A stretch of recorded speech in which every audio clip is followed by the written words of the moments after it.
¿Llega una era de aranceles y guerra comercial?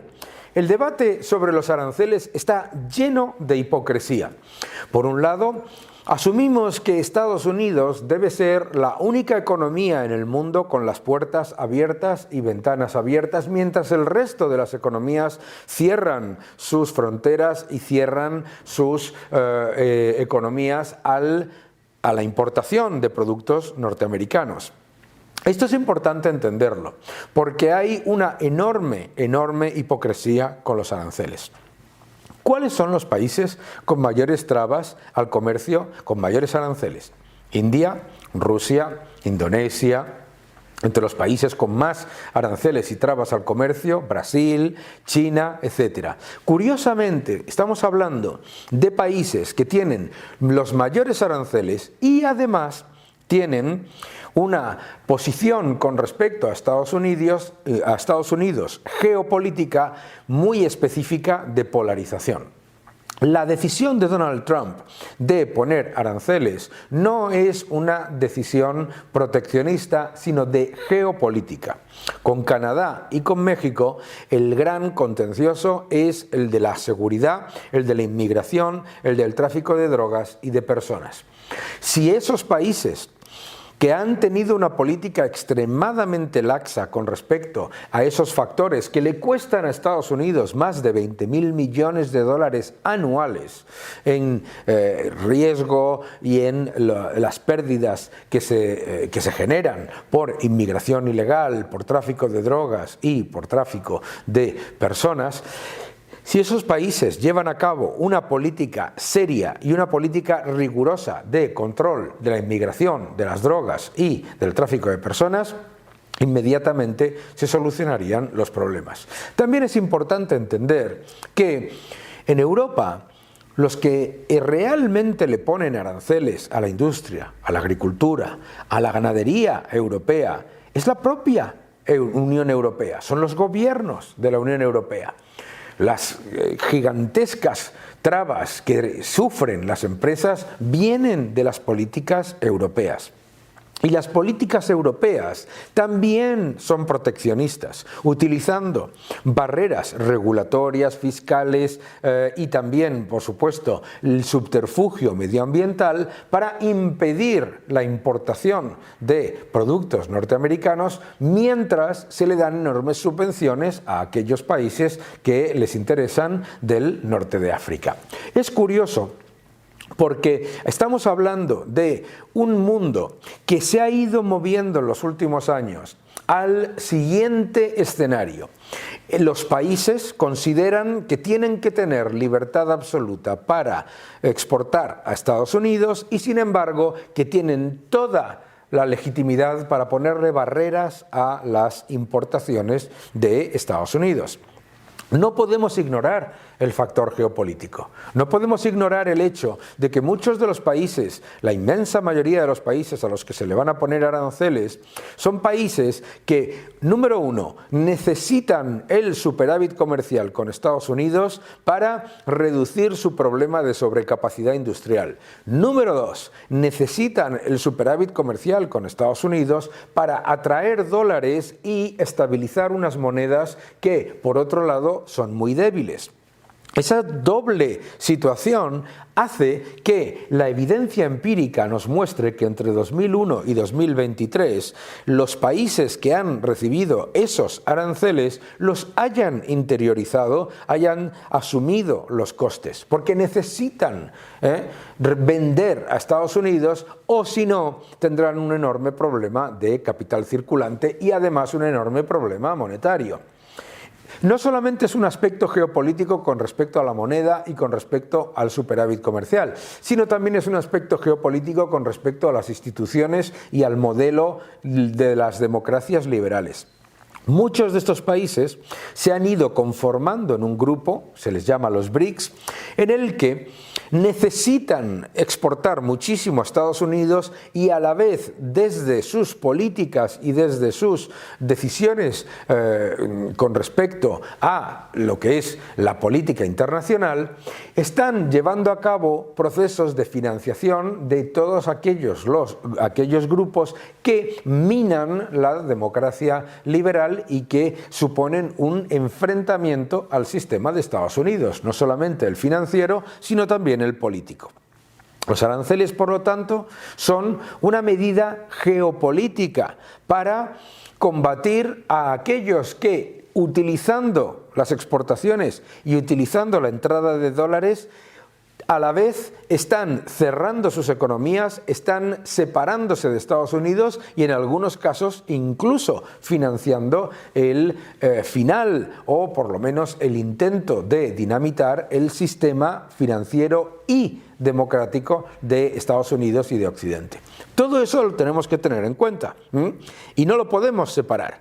Por supuesto, el argumentario liberal nos dice: si otros países tienen medidas proteccionistas, ellos sufrirán ese factor y nosotros recibiremos productos y bienes más baratos. Por lo tanto, el proteccionismo se combate con mayor apertura de mercado. Y estamos de acuerdo, y estamos completamente de acuerdo.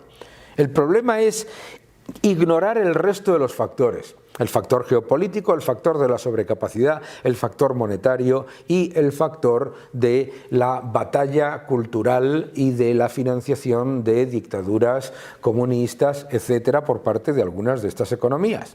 El mundo está cambiando de manera muy agresiva y debemos ser conscientes de todo ello. La Unión Europea tiene una oportunidad de unirse a Estados Unidos, reducir sus medidas proteccionistas y evitar los aranceles con Estados Unidos. Pero no podemos caer en el error de pensar en los aranceles de la administración Trump como si fuesen una locura del presidente Trump.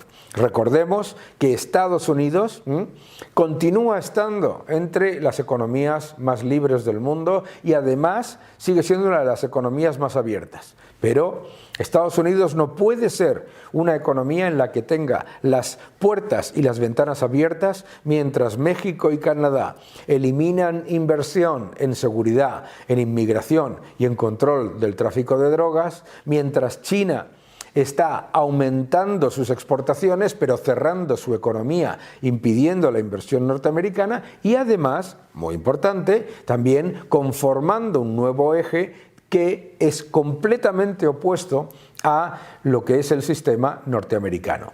Nosotros tenemos una oportunidad, que es elegir qué es lo que queremos hacer. Pero no caigamos en el error de pensar en los aranceles como algo que tiene que ver con el proteccionismo comercial, sino con algo que es una herramienta geopolítica para equilibrar la balanza. Seguid defendiendo la libertad.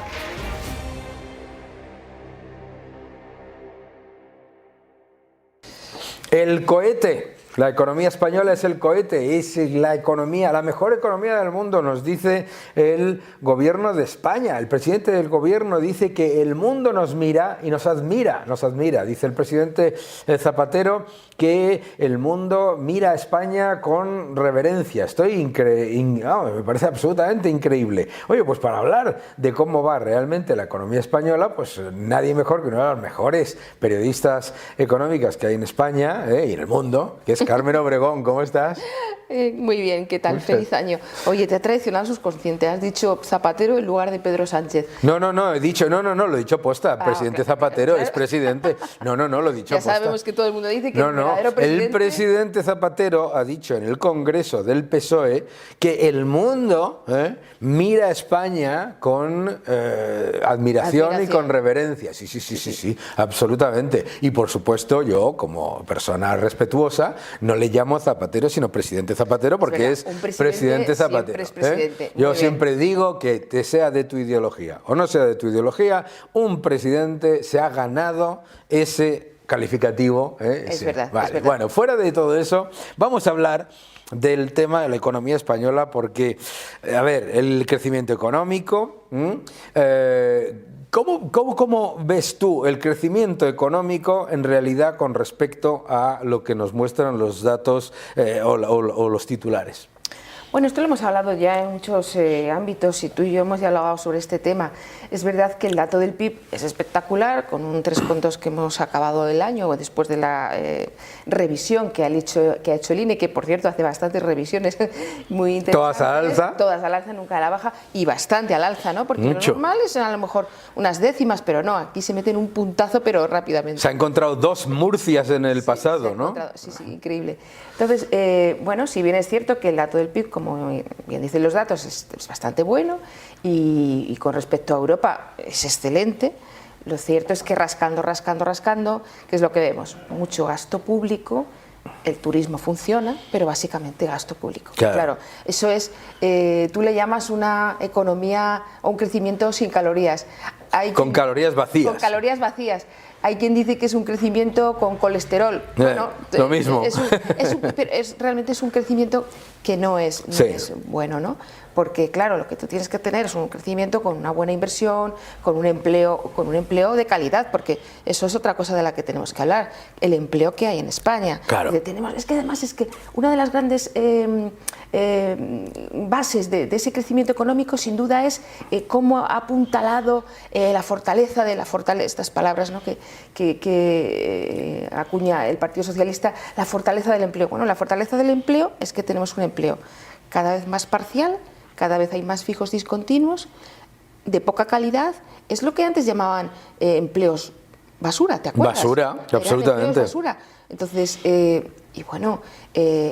quien ha aportado muchísimo al empleo ha sido la población inmigrante que ha venido a España, pero no es un trabajo de enorme calidad, o sea que no estamos hablando de productividad, no estamos hablando de inversión, no estamos hablando, por tanto, y otro ingrediente, y luego tenemos la deuda, poca productividad y una deuda enorme, que pagamos menos, no, es que lo que pasa es que nos han bajado los intereses y claro, pues pagamos menos, pero estamos pagando una barbaridad. Una barbaridad, estamos pagando una barbaridad, entonces, ¿realmente somos un país competitivo? Esto es lo que se plantea la COE y lo que se plantea CEPIME.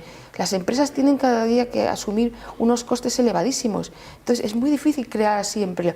Y luego tenemos otro añadido, las vacantes, que si quieres luego las analizamos como tú lo veas. Sí, a mí me parece, lo primero es efectivamente, claro, si dices el crecimiento económico viene por un aumento absolutamente desproporcionado del gasto público, el mayor aumento del gasto público de cualquiera de los países de nuestro entorno. Además, si tú ajustas el crecimiento económico a la entrada de los fondos Next Generation, no ha habido prácticamente crecimiento económico. Claro. Y los fondos Next Generation son un fracaso que certifica cualquier empresa de España. Lo que pasa es que suman al PIB. Claro. Luego el tema del empleo, a mí lo que me parece increíble es la falta de honestidad intelectual con lo del récord de empleo. Si tú has aumentado en 2 millones de personas la fuerza laboral vía inmigración, claro, es que dices, hay 21 millones de personas trabajando. Primero, no es cierto, porque en esa cifra hay 600.000 pluriempleos, ¿no? Mucho pluriempleo. Claro, entonces, y ha aumentado la fuerza laboral en 2 millones de personas con inmigración, resulta, oh sorpresa, que la tasa de actividad está estancada. Y tú has dicho lo de los fijos discontinuos. Es que el número de personas que no están trabajando y están apuntadas al SEPE son más de 1 millón de personas, más de las que están en las cifras de paro oficial. Es que claro, de fijos discontinuos inactivos. 800.000. Hay 870.000. 870.000. Inactivos.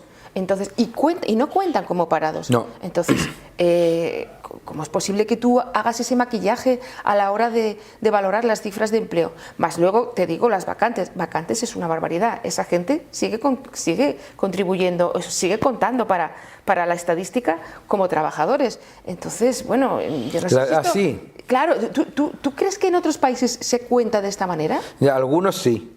Algunos sí, es que ese es el otro gran problema. Ese es otro gran problema. El otro día salía la presidenta de México, Sheinbaum, diciendo que México tiene la tasa de paro más baja del mundo, y es un hecho. Pero claro, en México se considera una persona ocupada si trabaja 1 hora a la semana, aunque no cobre. No des ideas. ¿Que te crees que no lo van a hacer? Pero bueno, que te crees que no lo van a hacer. Este gobierno, como dure unos cuantos años y como empiecen a repuntar las cifras del paro, etcétera, te va a meter los contratos de 0 horas como trabajadores. Los becarios, que no contaban hasta ahora como trabajadores, bueno, hasta a mí me parece bien que coticen a la Seguridad Social, pero claro, has enchufado, has metido de repente un aluvión de gente en el mercado laboral que no está cobrando. Claro, que ahora está, y que antes no estaba. Entonces dices, estoy creando mucho empleo, pero ¿qué empleo? Mira, la gente tiene un problema, la gente joven no puede acceder a la vivienda. Ya. Tiene que vivir, esto a mí me molesta enormemente. La vivienda en España es un problemón enorme.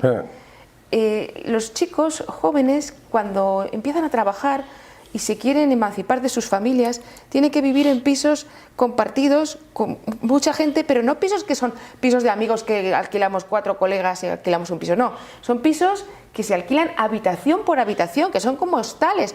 Eso quiere decir que el precio es todavía más elevado. Claro. El precio de la vivienda es imposible. Entonces, ¿cómo puedes estar hablando de una gran revolución y de la calidad del trabajo si los chavales no pueden ahorrar?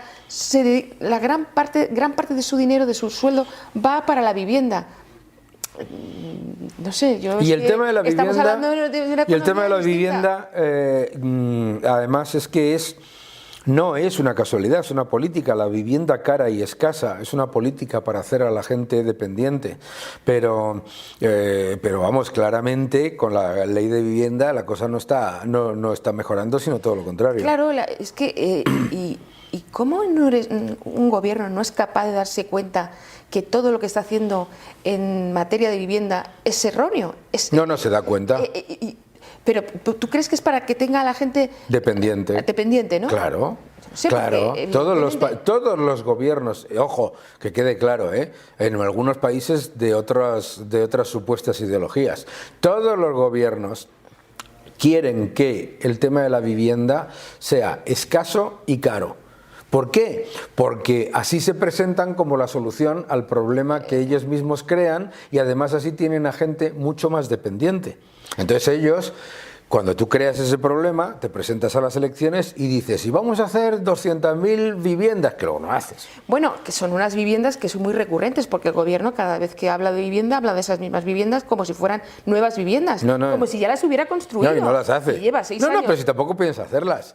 No, tampoco piensas. Es que la gente, muchas veces en el debate económico y político, la gente piensa que los gobiernos hacen estas cosas por incompetencia o por falta de conocimiento. Para nada. ¿Tú crees que hay una ingeniería? No, esto es diseño.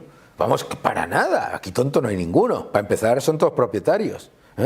Bastantes propietarios. Y además mucho, ¿no? Porque claro, el otro día salía, creo que era Óscar López, ¿no? Diciendo, el ático no sé qué de Ayuso, que además no es suyo. Y decía, y resulta que tiene 2 viviendas el tío ahí, fenomenal. Pero que es un objetivo. Ocupadas, ¿no?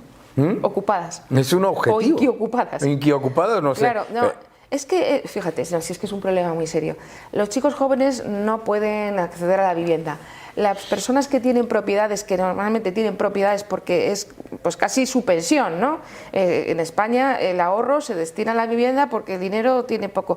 Y esos propietarios que ya no quieren alquilar porque tienen miedo a que les ocupen sus viviendas. Y mientras tanto el precio de la vivienda sigue subiendo, la construcción, las inversiones en construcción están cayendo, no se construye, no hay vivienda social.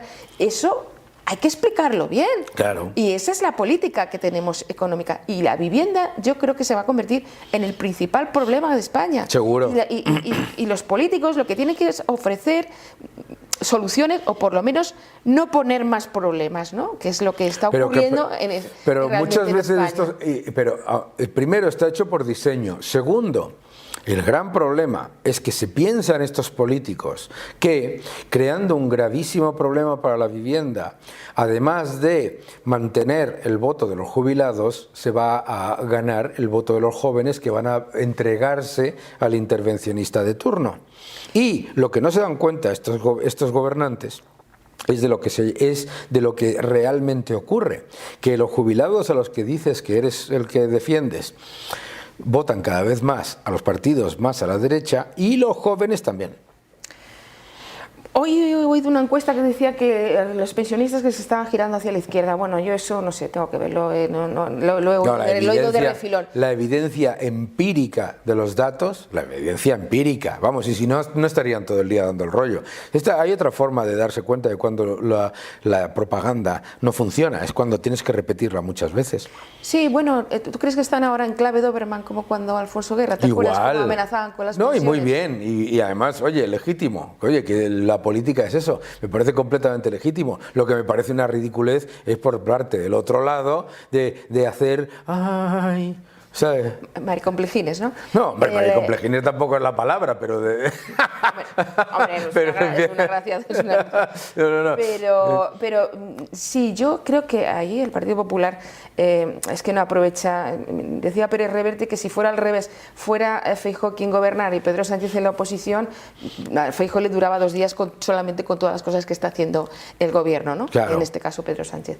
Es que a la derecha, al Partido Popular, o al que da igual, me da lo mismo el partido que sea, puede ser también Vox, un partido que pueda ser oposición al gobierno, le faltan explicaciones, por ejemplo, con el tema de las pensiones. Podemos hablar también de los salarios, pero oiga, que esas pensiones suben, pero usted paga IRPF, ¿eh? Y no se le ha deflactado nada. No crea que ha ganado tanto poder adquisitivo. No ha ganado nada. En términos netos, prácticamente nada. Claro, entonces no ha ganado nada. Es decir, es que estamos subiendo, no sé qué. Pero perdón usted, hombre, defláctenos el IRPF y haga usted una economía real. Pero no nos esté vendiendo que aquí parece que... Pero es eso, es que lo venden de tal manera que parece que, en fin, nos están dando un súper regalón. Pues no están dando ningún regalón. Pero ¿qué hacemos con ese 2,8? Si usted va a hacer la compra, ¿y cuánto te dejas en la compra? Claro. Esa es la verdad, ese es el verdadero impuesto que estamos pagando. Claro.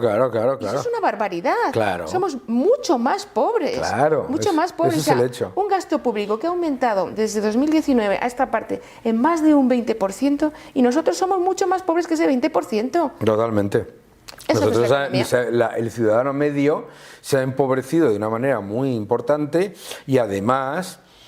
a los jubilados se les está engañando porque se les dice que se les sube la pensión, pero lo que está ocurriendo es que le están endeudando la pensión. Claro. Porque la deuda de la Seguridad Social la han aumentado de 58.000 a 116.000 millones. Pero si esto es como la política de las subvenciones. Yo subvenciono, está todo subvencionado. Los jóvenes pueden coger trenes, pero no se preocupen, que ya lo van a pagar sus padres y también lo van a pagar ellos. Todo lo vas a pagar en impuestos. La subvención es así, yo te lo doy, ya te lo cobro. Claro. Ya te lo cobraré en impuestos. Todo lo que... Tú hablas de eso, claro, de ese aumento de impuestos.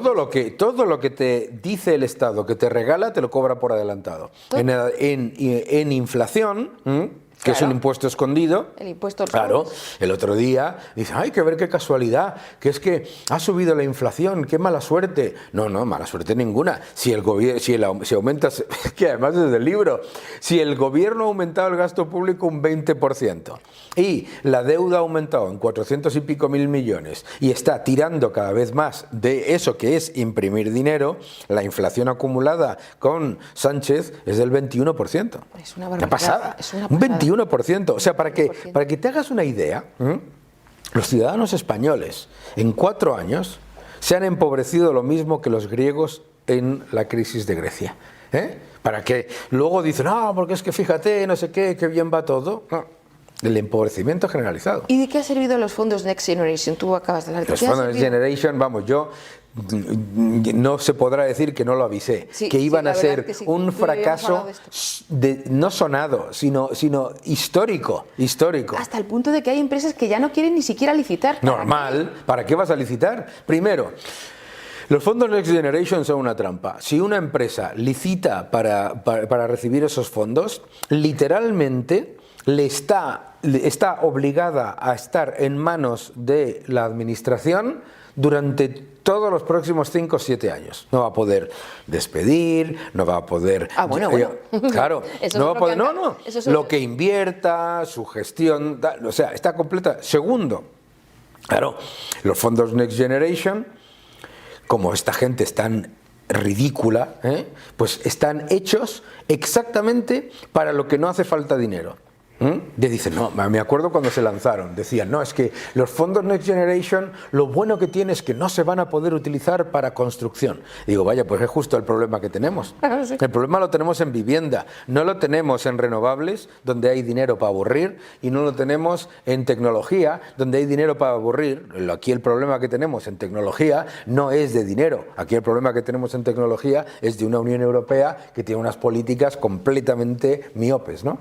Sí, con mucha regulación, con mucha normativa y que nos han dejado, pues nada, si no podemos ser competitivos con nada, no tenemos energía, dependemos de todo el mundo. Y unos impuestos alocados. Y llega la Comisión Europea y te hace la brújula de la competitividad. Ni una sola palabra en 21 páginas del informe este de la brújula de la competitividad, ni una sobre impuestos. Bueno, sabes que ahora Ursula von der Leyen dice que vamos a rectificar y que vamos a quitar normativa. Pero eso te digo, no, ni siquiera lo dice. En las 21 páginas de la brújula de la competitividad dice, no, tampoco. Lo que dice es que se va a reducir la carga burocrática y regulatoria a futuro. A futuro. Lo que tienes ya, te lo comes. Sí. Y los impuestos ni una sola palabra. Sí, no, es que no solamente es la hiperregulación española, es la hiperregulación europea y bueno, estamos en un imperio woke en toda Europa, o sea que no solamente es España. Mira, hablando de los fondos Next Generation, dices tú, pues tenía que valer, pues por ejemplo, para la construcción, podrían valer, por ejemplo, para Valencia. Valencia necesita ayuda. El dinero no está llegando a Valencia. Ya va a estar llegando. El dinero no está llegando a Valencia. Y el gobierno va y pide un fondo de solidaridad, el Fondo Europeo de Solidaridad, y pide 4.400 millones. De un fondo donde solo hay 1.200, 1.500. Pero bueno, Alma Cántaro, claro, ¿qué haces? Claro. ¿Cómo puedes pedir 4.400 de un fondo de 1.500? Y te dicen, pero sí puede pedir de la adenda. Claro. Pero solo pides 1.500. ¿Por qué se hacen las cosas tan mal? Es que eso ya, de verdad, tú dices que es ingeniería. Hombre, claro que lo es. Yo a veces pienso claro que lo es. Claro que lo es. Tú te estás presentando siempre como el rey mago que viene las próximas Navidades. Hombre, de libro. El gobierno, sobre todo cuanto más socialista eres, tú dices, qué malos son los demás, pero fíjate yo que te voy a dar algo, pero no ahora. La siguiente. ¿Por qué? Porque tienes que estar constantemente teniendo a gente dependiente. Claro, ¿qué te crees tú? Que si se hubiese hecho, tú has donado seguro en cada compra que has hecho durante días y meses y semanas, una parte para las víctimas de la Dana. Simplemente con ese dinero se podría haber llevado a cabo toda la reconstrucción si se hace una gestión desde el sector privado y con el apoyo total de las administraciones públicas. Las administraciones públicas, lo que ha dicho, ese dinero que está muerto por ahí, yo no sé dónde está, ¿vale? Ese dinero, no, tiene que ser la administración pública, pero mañana. Sí, un poco al estilo José Mota, ¿no? Claro. Mañana. Mañana, exacto. Muy bien. Oye, Carmen, qué gusto. Nos ponemos a charlar. Ya sabes que estás en tu casa, ya sabes que puedes venir cuando quieras y además es un gustazo que vengas. Muchas gracias. Gracias a ti. Y gracias por tus palabras. Gracias. Y seguidla a todos.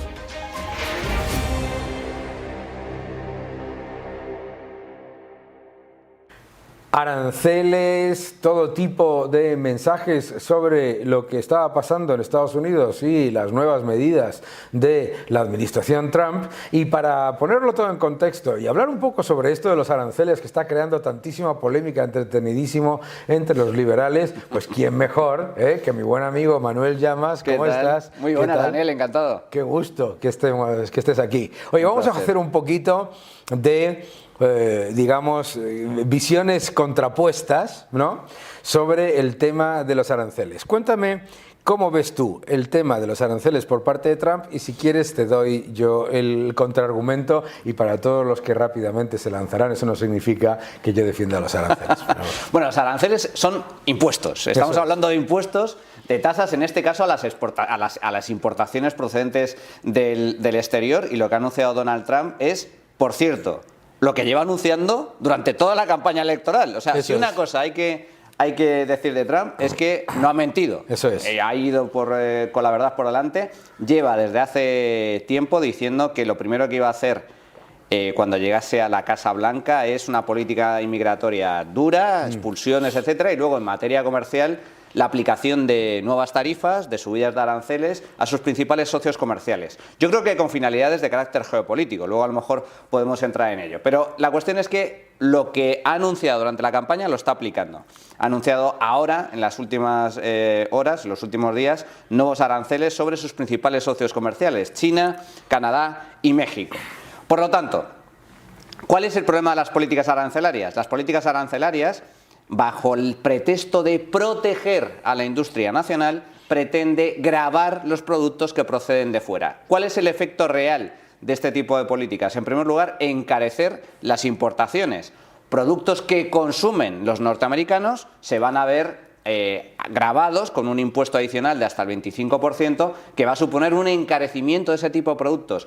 Encarecimiento de una serie de productos que además producen de forma más eficiente países en el exterior. Es lo que se conoce como la división del trabajo. Y es algo maravilloso que tiene el mercado. Hay productos que producen mejor, de forma más eficiente, más barata, en el extranjero que en el propio Estados Unidos. Por lo tanto, el primer efecto va a ser el de encarecimiento para los consumidores norteamericanos, pero también va a tener un efecto de encarecimiento para la producción norteamericana debido a la importación de materias primas o bienes de equipo procedentes del exterior que compran la propia industria o las empresas norteamericanas, lo cual también puede suponer un incremento de costes de producción para las empresas norteamericanas. Pero en todo caso, para mí, lo más relevante y lo más perjudicial de este tipo de políticas arancelarias es que pueden desencadenar guerras comerciales.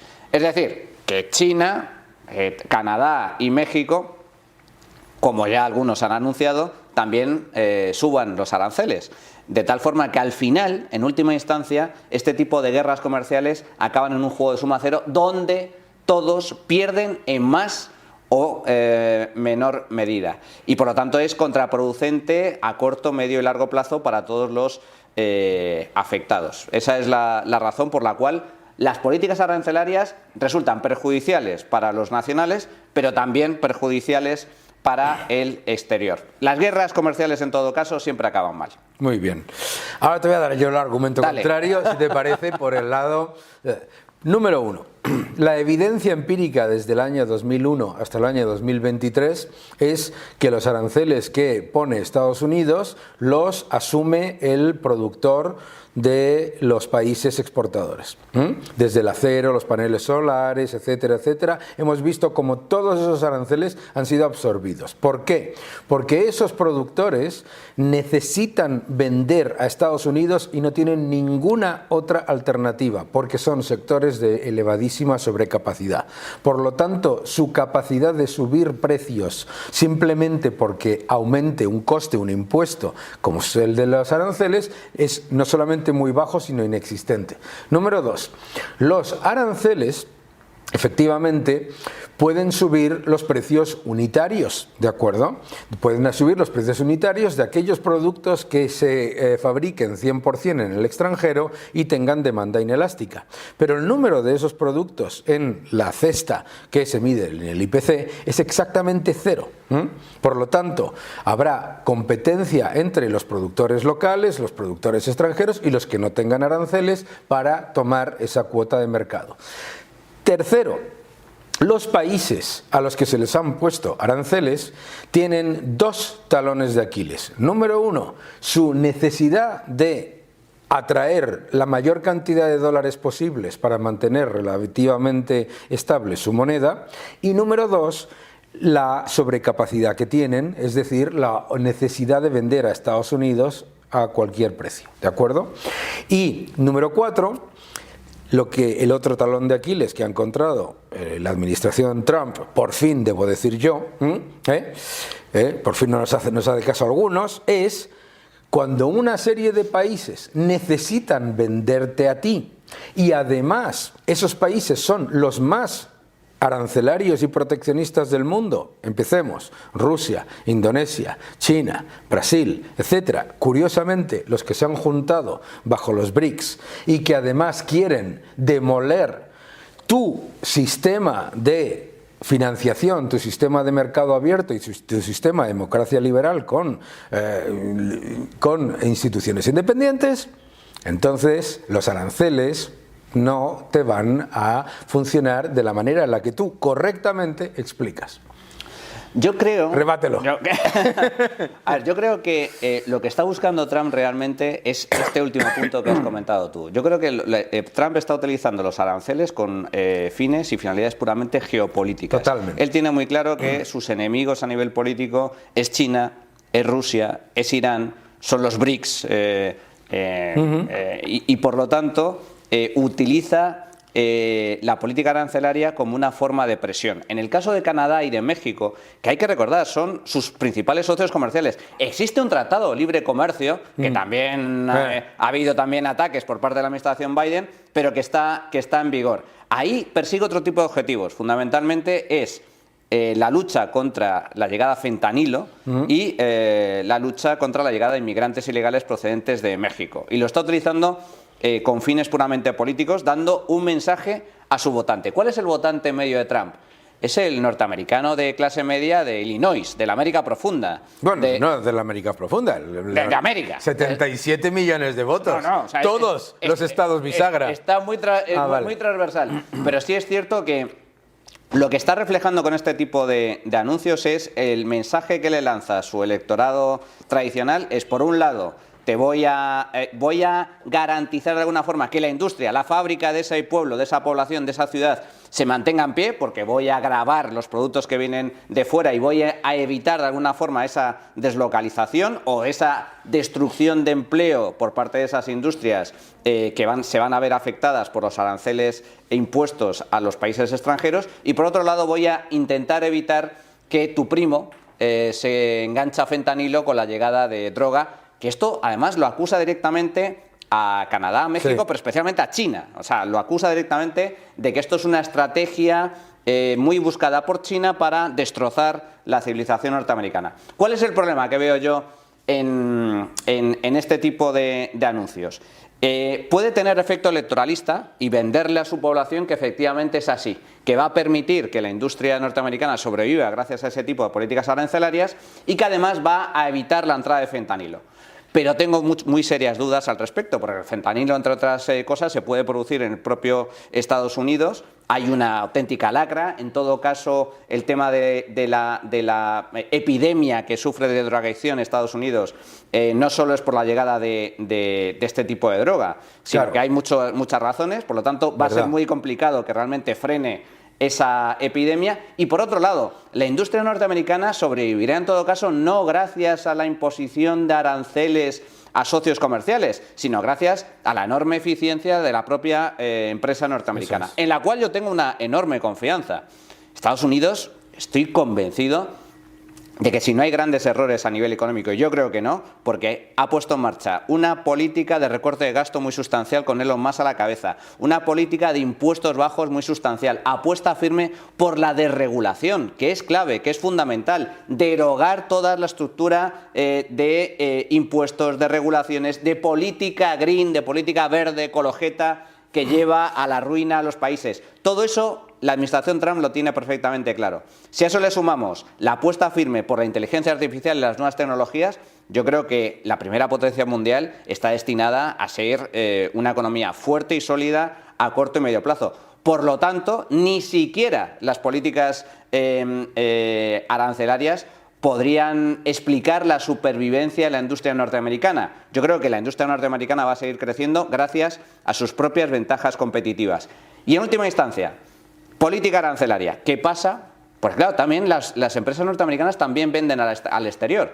¿Qué pasa si este tipo de guerras comerciales se traducen escalan y por lo tanto sus principales socios también apuestan por gravar las exportaciones norteamericanas? Pues que finalmente esa industria que pretendía salvar Trump también se podría ver perjudicada. Y ya, un último punto. A mí lo que me preocupa y lo que critico fuertemente cuando todo el ámbito mediático de izquierdas o políticos de izquierdas critican las políticas arancelarias de Trump es la hipocresía de ese tipo de... Pero claro, para empezar, la izquierda es proteccionista. Hombre. Es profundamente proteccionista. Y luego, cuando veo a grandes tótems de la política internacional, empezando por Europa, diciendo: es que Trump aplica aranceles. ¿Y qué hace en la Unión Europea? Claro. ¿Qué hace Bruselas? Si Europa es una de las zonas más proteccionistas de cara a terceros países que hay en el mundo, Claro. con regulaciones, con impuestos, con normas civilinas para homogeneizar. Te voy a poner, no te voy a aplicar impuestos, pero te voy a poner una serie de requisitos de tal forma que apliques estándares altos de calidad y bienestar animal en granjas de Camboya. Pues mira, eso no va a suceder, pero es una forma de establecer trabas regulatorias para impedir la llegada de productos del exterior. Por lo tanto,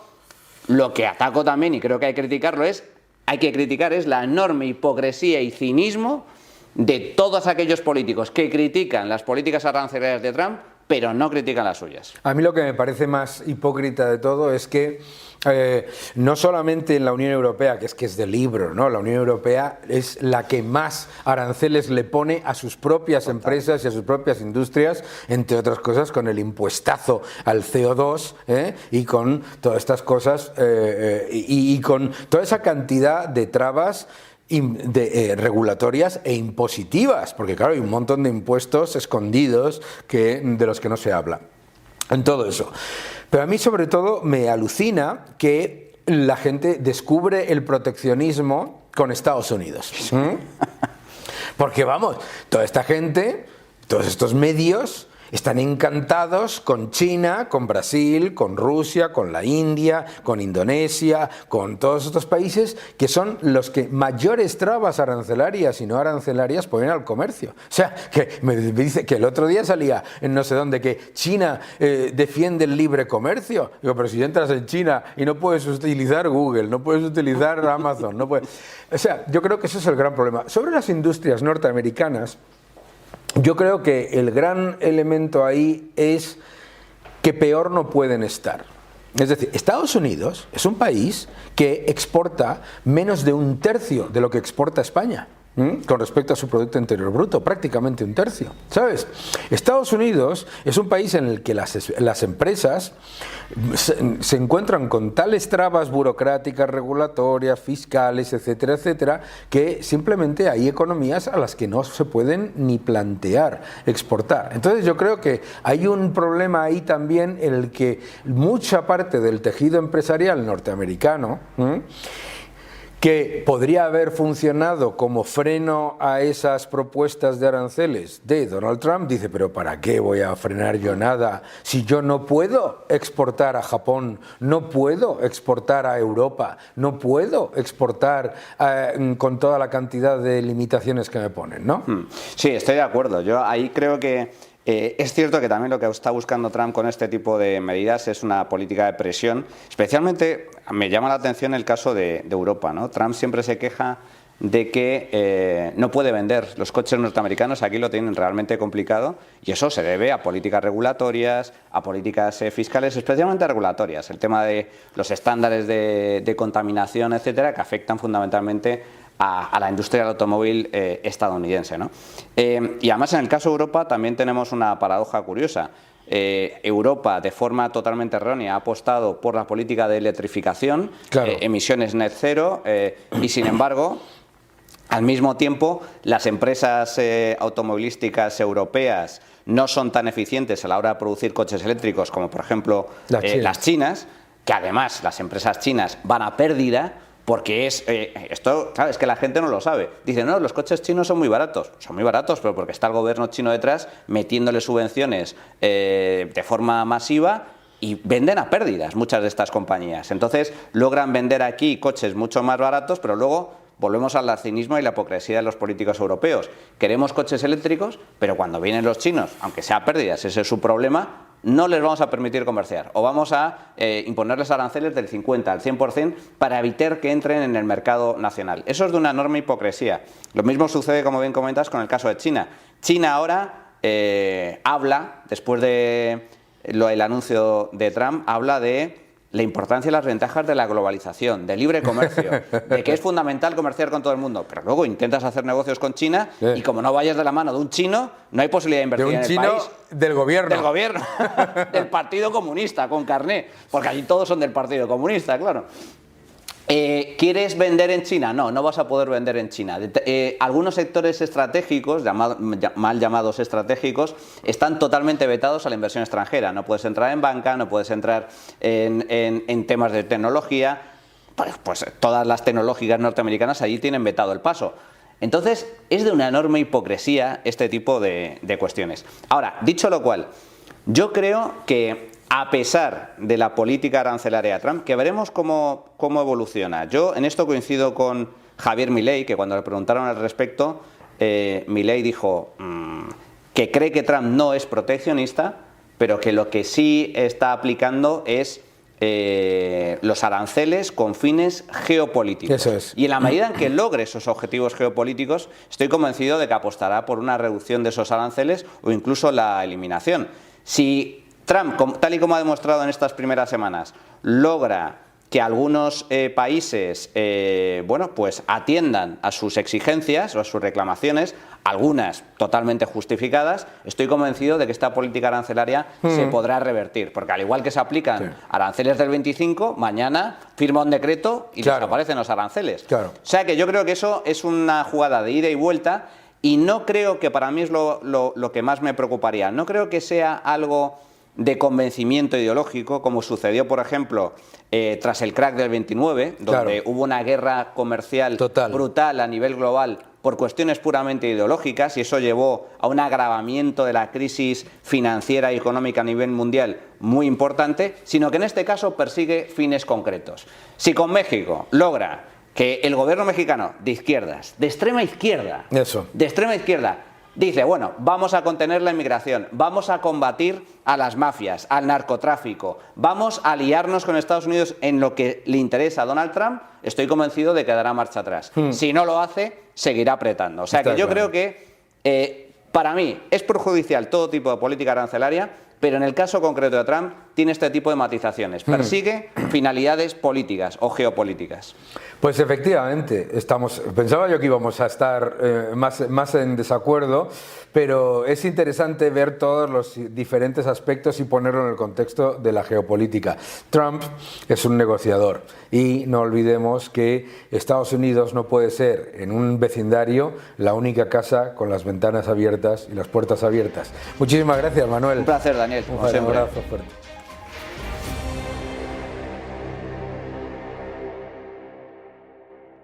Muy buenas, Daniel. Hoy para Money and Markets traigo un tema que seguro hace 2 años y medio ni me hubiese planteado grabarlo ni pensar en ello, y es el tema del crecimiento del PIB.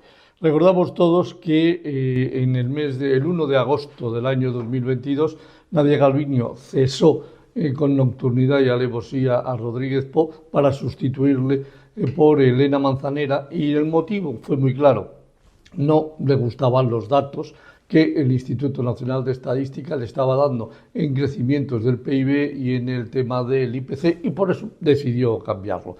Es decir, como todos sabemos, hay una toma de todas las instituciones, y todas las instituciones han dejado de ser fiables en muchos de los temas, y por lo tanto no nos queda otro remedio que hablar del actual Instituto Nacional de Estadística de Elena Manzanera, que ella ha conseguido que a través del instituto el PIB haya crecido en 35.634 millones de euros, que al gobierno le han venido muy bien para demostrar que el déficit y la deuda con respecto al PIB está mejor de lo que le correspondería.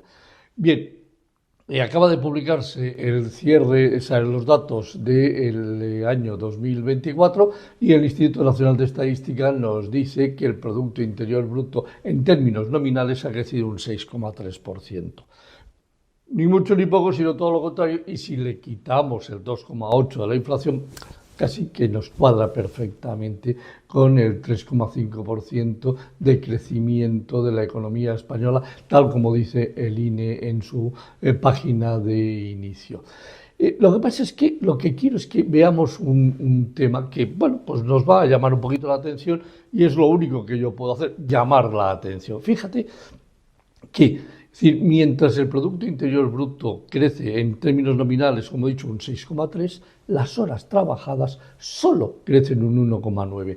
Pero es que si además nos fijamos en determinadas líneas, por ejemplo, en la agricultura, el crecimiento del Producto Interior Bruto, el valor agregado, es decir, ha sido de un 8,1 y las horas trabajadas decrecen un 2,9%.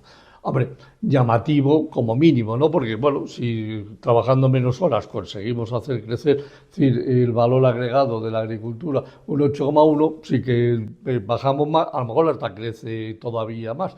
Es decir, que por reducción al absurdo podríamos dejar de trabajar para que crezca infinito. Bien, primer punto que llama la atención. Pero no es el único tema en el que está el tema candente. Te voy a dar otro tema en el cual, bueno, pues es absolutamente importante y a destacar. Fíjate, en el tema de las actividades inmobiliarias, el valor agregado de este sector crece en un 11%, pero a su vez las horas trabajadas decrecen en un 0,8%.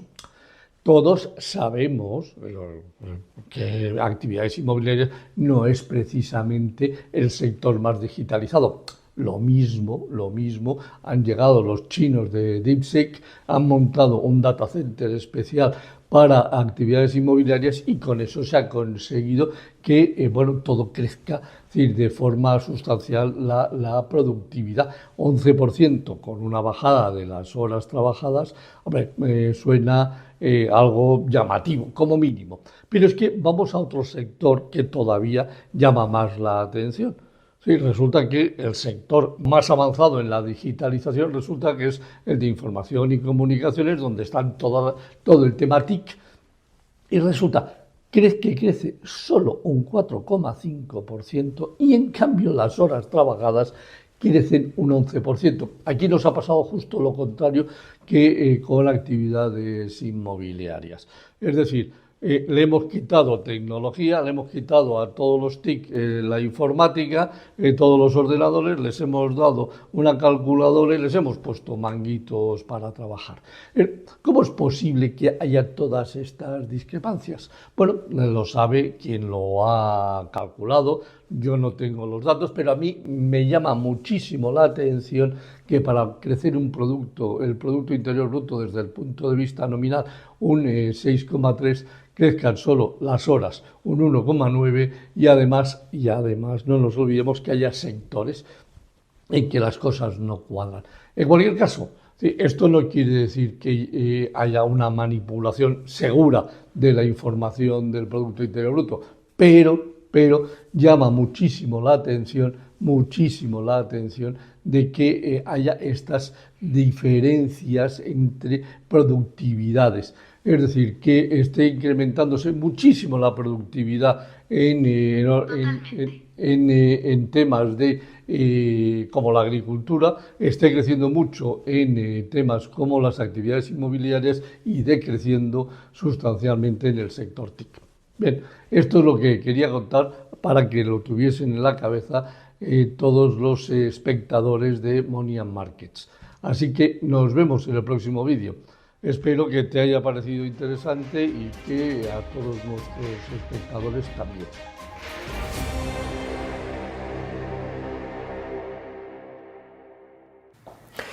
¿Vivimos el final de la era de la globalización?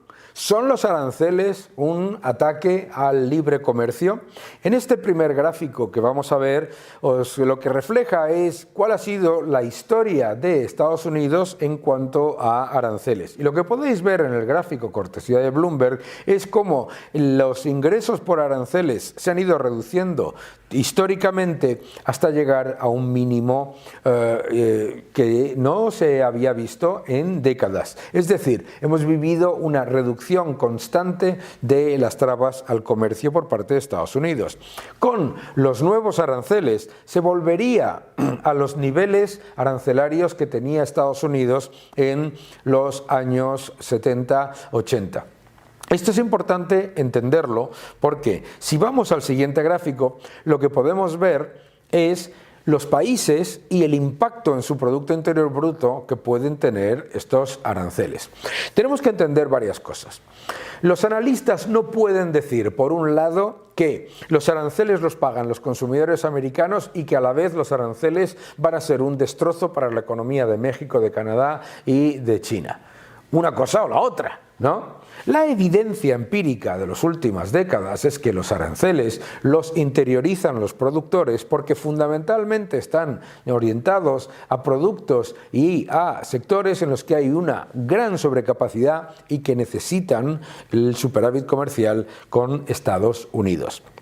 Si vamos al siguiente gráfico, lo que podemos ver es la composición de los principales socios comerciales de Estados Unidos. Y lo que veis en rojo son cuáles son de ellos los países que tienen mayores trabas al comercio y mayores aranceles. Siempre que hablamos de aranceles, se habla mucho de Estados Unidos y de Trump, pero no se habla de los aranceles que imponen otros países. Si vamos al otro gráfico, veréis la lista de lo que es el índice de trabas al comercio y aranceles del año 2023. Como podéis ver en la lista, los países con mayores trabas arancelarias a las economías externas son casualmente los que se han unido en eso que se llaman los BRICS. India, Rusia, Indonesia, Tailandia, Egipto, la Argentina de Fernández, Brasil, China. Es decir, estamos hablando de países que, por un lado, están beneficiándose de exportar muchísimo más a Estados Unidos y de recibir un gran influjo de dólares que además les permite estabilizar sus monedas gracias a tener mayores reservas, y a la vez están cerrando sus economías y tienen mayores trabas al comercio. No solamente eso, algunos de ellos con el objetivo de crear un sistema opuesto y que se pone en contra del sistema norteamericano. Eso es importante tenerlo en cuenta. ¿Por qué debemos tener en cuenta también que los aranceles no aumentan la inflación? Los aranceles no suponen mayor cantidad de dinero en el sistema. Los aranceles pueden subir los precios unitarios de un bien si ese bien está producido en el extranjero y además tiene demanda inelástica. Sin embargo, la inmensa mayoría de los bienes y servicios no son esos, ¿no? Es también importante entender que para la misma cantidad de dinero los aranceles, de hecho, serían como mucho desinflacionistas. ¿Por qué? Si sube un precio unitario por el arancel, hay menos cantidad de dinero para el resto de los bienes. En este próximo gráfico veis lo que realmente causa la inflación: el aumento de la masa monetaria global. Aumento de la masa monetaria global, aumento del gasto público, fortísimo aumento de la cantidad de dinero en el sistema, y eso es lo que está llevando a la inflación persistente. Una vez que entendemos todo eso, tenemos que ver también qué es lo que está ocurriendo con Estados Unidos. El gran factor al que tenemos que prestar bastante atención es el debilitamiento de la economía de Estados Unidos durante la administración Biden. Se ha tirado mucho de deuda y mucho de gasto público y de empleo público. En este próximo gráfico lo que podéis ver es exactamente eso. En la próxima revisión se espera una fuerte revisión a la baja de los datos de empleo. No solamente revisión a la baja, sino que además en los últimos 4 años el empleo público ha aumentado en casi 1,6 millones de personas. Si vamos al siguiente gráfico, lo que puedes ver también es qué es lo que está ocurriendo con la inflación. Mayor gasto público, mayor empleo público, mayor deuda, que significa mayor cantidad de dinero en el sistema, lleva a mayor inflación, y la inflación está subiendo. La inflación no está subiendo por los aranceles, está subiendo por el aumento del gasto público y de la deuda. Y si vamos al último gráfico, lo que verás es el componente del Producto Interior Bruto en Estados Unidos, y lo puedes ver de manera muy evidente cómo es el gasto público, mayor gasto público y menor inversión, una combinación muy negativa. Por lo tanto, debemos ser conscientes de que los aranceles son una herramienta geopolítica, que lo que no podemos hacer es esperar que el resto de los países mantengan y perpetúen sus barreras al comercio y que Estados Unidos mantenga una economía completamente abierta. Y además, que esos países utilicen la enorme entrada de dólares y el enorme comercio con Estados Unidos para dinamitar la democracia y el sistema financiero y político de Estados Unidos. Seguid defendiendo la libertad.